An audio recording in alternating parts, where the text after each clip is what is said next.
परमेश्वरलाई धन्यवाद भएको होस् र यस मण्डली परिवारलाई पनि धेरै धेरै धन्यवाद दिन चाहन्छु र आज नेपाली वर्ष 2082 सालको सम्पूर्ण परमेश्वरको जनलाई शुभकामना व्यक्त गर्न चाहन्छु।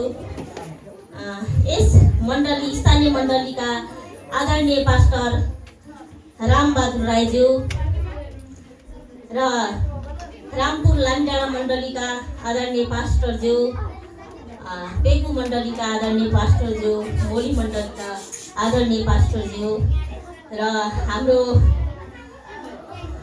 आदरणीय दाजुलाई म देख्दैछु, पञ्चबहादुर दाजुलाई देख्ने मौका भयो आज। हाम्रो आदरणीय दाजुलाई पनि म धेरै धेरै धन्यवाद दिन चाहन्छु र दिदीलाई पनि, आदरणीय दिदीलाई पनि म धन्यवाद भन्न चाहन्छु। भन्दै यस मण्डलीमा आज यो कार्यक्रममा हामीलाई निम्तो गर्नुभएको लागि पनि धेरै धेरै धन्यवाद र प्रभुलाई धन्यवाद भएको होस्। अनि मलाई चाहिँ यस मण्डलीका बच्चाको भावी दिनमा के गर्ने भन्ने एउटा भनिदिनु भन्नलाई अनुरोध गर्नुभएको थियो। म वचनबाट अलिकति म हेर्नेछु। हामी परमेश्वरको जन, हामी वचन अनुसार जिउने कोसिस गर्नुपर्नेछ। म भजन सङ्ग्रहको पुस्तक 119 को 10 र 11 पद चाहिँ म यहाँहरूको बिचमा वाचन गर्न चाहन्छु। म त्यति वचन बोल्ने योग्यता छैन, तर परमेश्वरले जुनसुकै बेलामा पनि तिमीहरू तयार हौ भनेर भन्नुभएको छ। म व्याख्या गर्न त नसकुला, तर पनि परमेश्वरको वचन स्पष्ट छ। म यहाँहरूलाई पढेर सुनाउने छु। वचनमा भनेको छ 10 मा, म आफ्नो सम्पूर्ण हृदयले तपाईलाई खोज्छु, तपाईका आज्ञाहरूबाट मलाई बहकेर जान नदिनुहोस्, तपाईको विरुद्धमा पाप नगरौँ भनेर म तपाईको वचन मैले मेरो हृदयमा सुरक्षित राखेको छु। है, परमेश्वरको वचन एकदमै स्पष्ट छ र हामी चाहिँ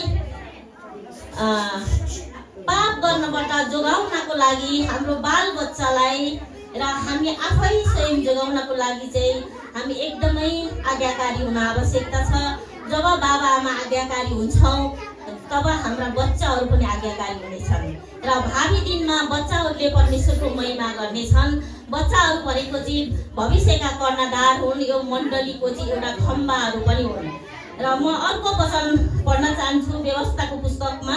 मैले एकदम छोटो वचन, मलाई यहाँ बोलाउने कुरा सुन्दा मैले यसो हेरेको थिएँ है। र व्यवस्था 28 को 5 र 6 पदलाई म यहाँहरूसँग वाचन गर्नेछु। तिमीहरूको डालो र तिमीहरूको पिठो मुछ्ने आरीमा आशिष पर्नेछ, भित्र आउँदा र बाहिर जाँदा तिमीहरूले आशिष पाउनेछौ। है, अनि परमेश्वरको वचन यति महत्त्वपूर्ण छ।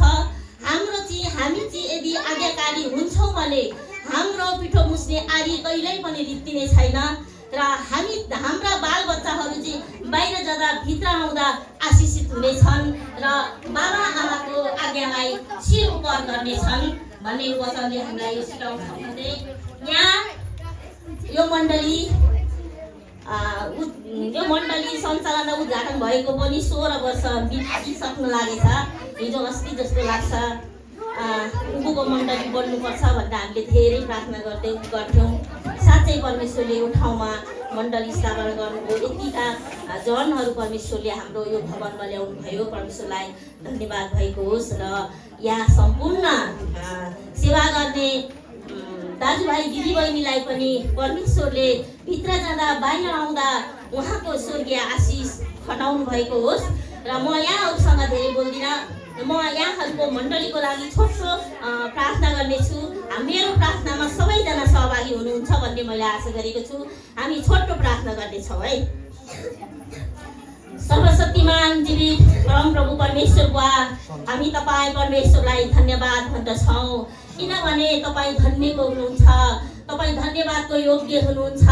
सारा सारा ब्रह्माण्डको मालिक परमेश्वर तपाईँ प्रभु हामी तपाईँलाई धन्यवाद भन्दछौँ। आज यसरी टाढा नजिकबाट यतिका तपाईँका जनहरू भेला गर्नुभयो, एउटै मनको भएर तपाईँको महिमा गर्न भेला गर्नुभएको लागि पनि पिता परमेश्वर तपाईँलाई हामी धन्यवाद भन्दछौँ। अनि प्रभु आज यो मण्डलीमा तपाईँ परमेश्वरले विभिन्न किसिमको आशिष दिनुहोस्, चौतर्फे आशिष दिनुहोस्, काम पेसामा आशिष दिनुहोस्। प्रभु म तपाईँलाई धन्यवाद भन्दछु। दानिएलको प्रार्थनाको जवाफ दिने परमेश्वर तपाईँ, अयुबको सुदिन फर्काउने परमेश्वर तपाईँ, प्रभु म तपाईँलाई धन्यवाद भन्दछु। आज जो सङ्कष्टमा हुनुहुन्छ यो 2082 सालमा तपाईँले सुदिन फर्काउनुहोस्। अनि जो मान्छे सङ्कष्टमा छ, जो मान्छे अभावमा छ प्रभु, दानिएलको जस्तै प्रार्थना गर्न सकोस्। अनि त्यो मान्छेको प्रार्थनामा उत्तर दिने तपाईँ परमेश्वर हुनुहुन्छ। प्रभु म तपाईँलाई धन्यवाद भन्दछु। आजको यो सम्पूर्ण कार्यक्रम प्रभु तपाईँको हातमा राख्दछु। तपाईँको पवित्र आत्माले अगुवाई गर्नुहोस्, सहायता गर्नुहोस्। धन्यवाद दिँदै बिन्ती प्रार्थना गर्छु येशू प्रभुको नाउँमा।